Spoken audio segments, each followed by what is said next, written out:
Bonjour les plus belles, alors aujourd'hui je viens vous faire la vidéo dont je vous avais parlé en fait sur ma page Facebook.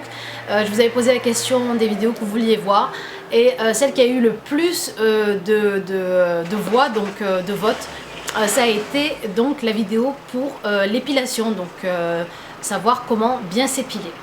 Alors, étant esthéticienne de métier, donc diplômée, j'ai voulu vous donner quelques petites astuces pour vous épiler comme il faut, donc pour pas vous faire mal, savoir épiler le poil de façon à ce qu'il ne pousse pas trop vite ou à ce qu'il ne casse pas, etc. Alors tout d'abord, en ce qui concerne la cire pour vous épiler, alors il y a différentes cires qui existent sur le marché. Vous avez donc la cire pelable. Cette cire là, c'est une cire donc qui doit être chauffée, que vous posez donc sur la partie à épiler, que vous laissez refroidir et que vous enlevez sans bande. Alors donc la plupart du temps elle se présente en plastique comme ceci. Donc vous avez celle-ci rose, la verte donc pour les peaux sensibles et la rose pour les peaux normales. Alors celle que j'utilise moi le plus souvent, c'est ces pastilles-là roses, moi je les préfère.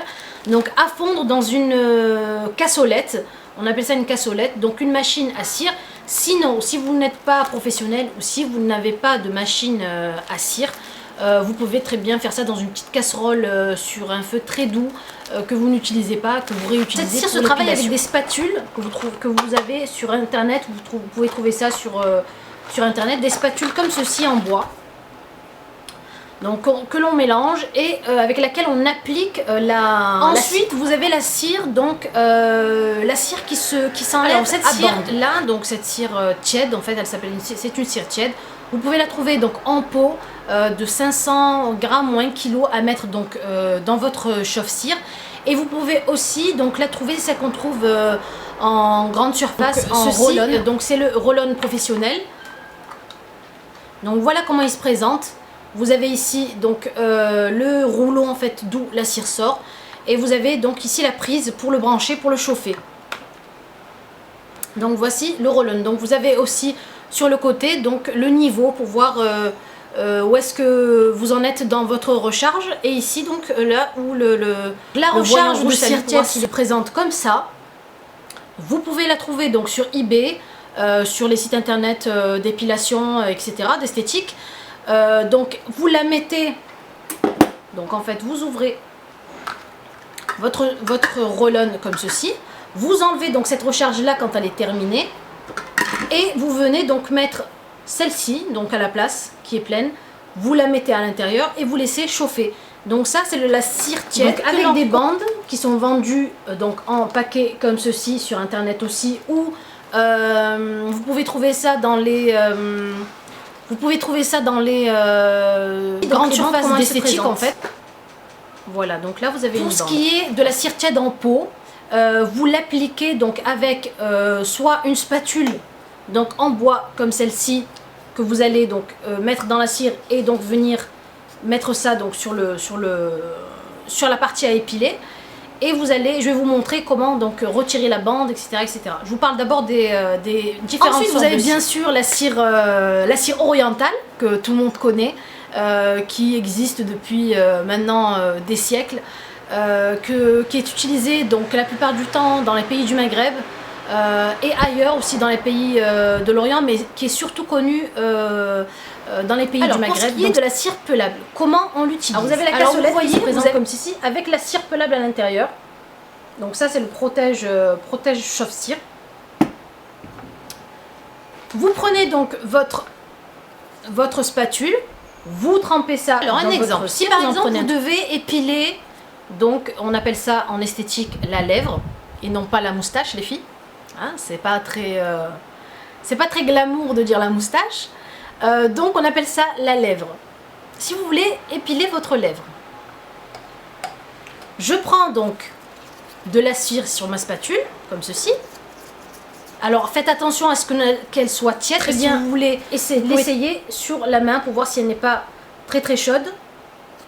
D'accord? Surtout faites attention à ce que ce soit pas chaude, sinon vous vous brûlez et vous aurez donc des cicatrices de brûlure. Donc là elle est tiède, alors elle est assez molle pas liquide ni très dure, il faut qu'elle soit entre les deux, donc assez molle. Et je viens donc l'appliquer ici pour ma lèvre, sachant que les poils des lèvres poussent donc du haut vers le bas, toujours dans ce sens-là. On a toujours voilà, des poils qui descendent du haut vers le bas.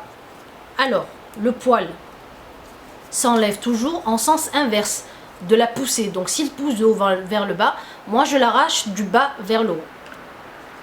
Je pose donc ma cire sur ma lèvre, comme ceci.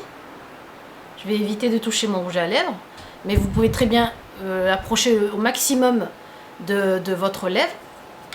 Une fois que j'ai posé ma bande, donc que ce soit long, court, etc., moi c'est vraiment pour vous montrer, je viens la tirer, donc je tiens ma peau, alors très important pour pas avoir de bleu et pour pas vous faire mal en tirant la bande, toujours tirer la peau, donc comme ceci, toujours avoir la peau bien étirée.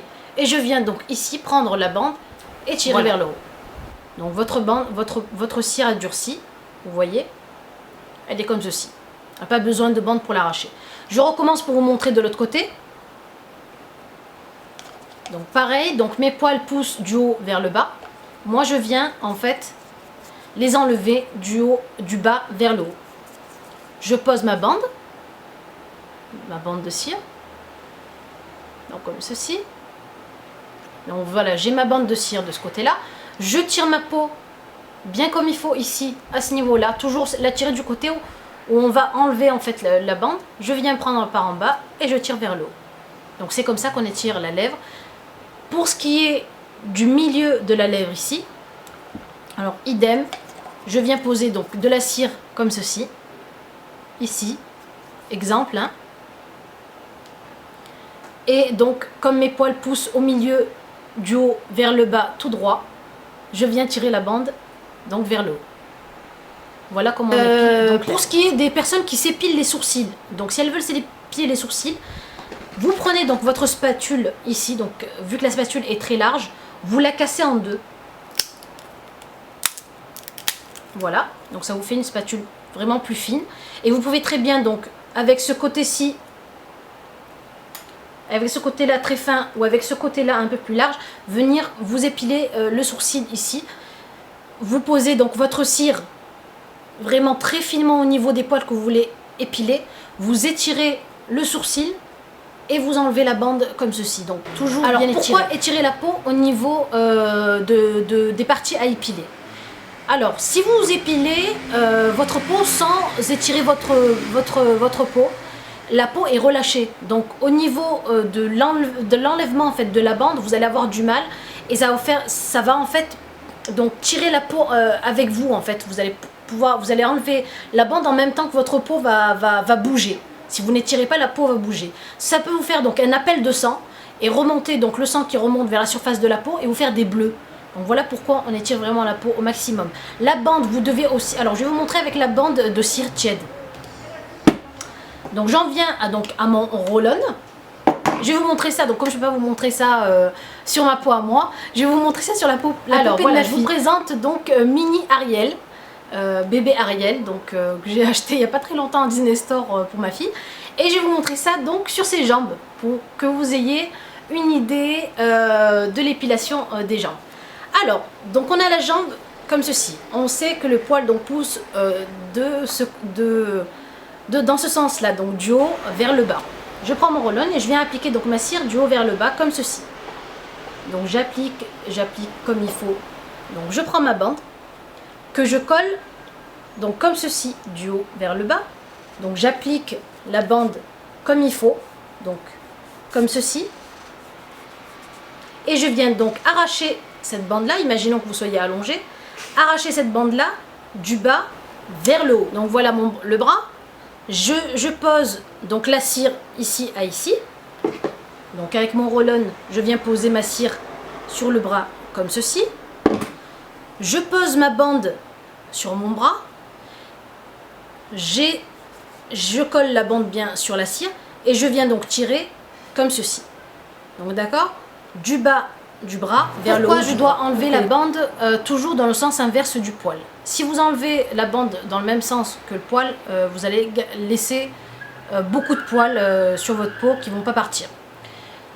Pourquoi aussi bien étirer donc la bande quand je la pose sur mon bras pour épiler? Pourquoi je dois bien rester parallèle au bras et non pas lever? Donc pareil, c'est toujours pour le problème de l'appel de sang. Pour pas qu'on ait un appel de sang, qu'on ait des bleus. Donc je tire toujours dans le sens inverse et pour aussi ne pas casser le poil. Parce que si vous cassez le poil, c'est comme si vous aviez rasé. Et en parlant de rasoir les filles, s'il vous plaît, je vous demande à toutes d'arrêter de vous raser. C'est vraiment, le rasoir c'est ce qui est alors anti-glamour. Vraiment, il n'y a pas pire pour une femme pour se raser. Alors déjà c'est hyper fatigant parce que vous rasez tous les 2 jours et ça repousse les 2 jours. Ça pique, c'est vraiment pas agréable.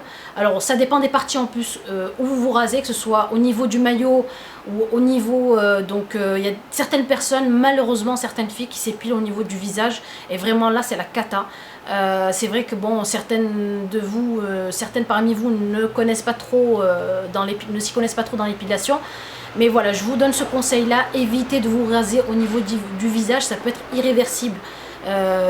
Si vous vous rasez une fois à la rigueur, bon peut-être ça peut être rattrapable, mais si vous vous rasez plusieurs fois, vous allez avoir vraiment, vous savez, le côté bleuté des hommes au niveau du visage, des poils qui vont être vraiment très drus et noirs, parce que plus vous rasez, plus le poil prend de la force et plus il est noir et dur, et plus donc il laisse vraiment, ça met du temps même quand vous allez reprendre la cire, à vraiment s'affiner et devenir très clair. Au niveau du maillot, donc c'est vraiment désagréable parce que quand vous rasez, voilà, ça gratte, c'est pas, voilà, vous êtes pas tranquille pendant, alors qu'avec la cire, 3 semaines, 4 semaines, donc je vous demande d'arrêter de vous raser. Les aisselles, c'est la même chose quand on se rase les aisselles. Bon, quand c'est vraiment occasionnel, voilà, on est coincé, on est en vacances, on n'a pas de cire sur la main, bon, allez, on donne un coup de rasoir aux aisselles. À la rigueur, en rentrant, on reprend l'épilation. Je suis ok, mais quand c'est pour se raser vraiment par facilité les aisselles, alors ça noircit les aisselles et puis voilà, c'est pas top parce que ça repousse rapidement et donc vous avez les odeurs au niveau de l'hygiène qui sont pas top. Voilà, donc voilà pour ce qui est donc des cires. Ah oui, alors j'allais oublier un chapitre très important. Le chapitre de la post-épilation. Après l'épilation. Après l'épilation, il y a beaucoup de filles. Il y a aussi une fille sur YouTube, donc une youtubeuse qui a eu un problème il n'y a pas très longtemps, à savoir des boutons qui ont poussé après qu'elle se soit épilée. Donc elle a tout essayé. Donc ça peut arriver, certaines filles que j'ai épilées ont eu des petits boutons le lendemain donc de l'épilation qui sont partis vraiment en 24 heures, 24 à 48 heures, donc c'est pas très grave. Maintenant ce qu'elle a elle, c'est des petits boutons rouges qui ont poussé comme de l'acné. Et donc tu te reconnaîtras, Amira. Je te posterai la vidéo pour que tu vois un peu les solutions si tu veux. Et voilà ce que j'utilise après l'épilation. Donc c'est une huile post-épilatoire, donc à poser aussi tout de suite après l'épilation sur eBay chez Alvarez Beauté. Je vous mettrai le lien si vous voulez du vendeur sur eBay. Donc c'est une huile qui va adoucir donc l'effet qui va adoucir la peau et donc calmer l'effet rougeur au niveau de la partie épilée. Donc vous avez beaucoup moi ce que je déconseille, alors je déconseille de mettre des crèmes après l'épilation, genre une crème hydratante, etc. Ça vous fait pousser plus de boutons que prévu. Alors ou vous ne mettez rien, moi c'est mon conseil, ou vous ne mettez rien si vous n'avez pas d'huile après épilation, ou vous mettez de l'huile à l'azulène. Donc vous savez, c'est la petite huile bleue qu'on met vous savez, dans les bandes de cire froide qu'on vend en grande surface, ou de l'azulène, ou de la cire après épilation professionnelle que vous trouvez sur internet ou dans les surfaces d'esthétique, les grandes surfaces d'esthétique. Si vous n'avez rien de tout ça, évitez de mettre de la biafine, évitez de mettre de la crème, évitez de mettre, je sais pas moi, du beurre, de l'huile de tournesol, d'olive, etc. S'il vous plaît les filles, évitez de mettre ça, c'est ça qui fait que vous avez beaucoup plus de boutons. Pour ce qui est des filles qui ont des boutons qui persistent, alors moi je leur conseille de s'épiler, de mettre de l'huile donc après épilation, Et surtout d'essayer de voir avec un parapharmacie des retardateurs de repousse. Alors ça existe en fait, c'est pour retarder la repousse du poil et donc pour vous éviter de vous épiler trop souvent et d'avoir ce problème là trop souvent de boutons. Donc je sais pas ce qu'il y a comme marque de retardateur, je sais plus du tout, mais vous trouvez ça en parapharmacie. Voilà les filles, donc j'espère que j'ai parlé de tout ce qu'il fallait en épilation. Si vous avez des questions, vous me les laissez en commentaire. Je vous fais de très gros bisous et je vous dis à la prochaine vidéo les filles. Bisous.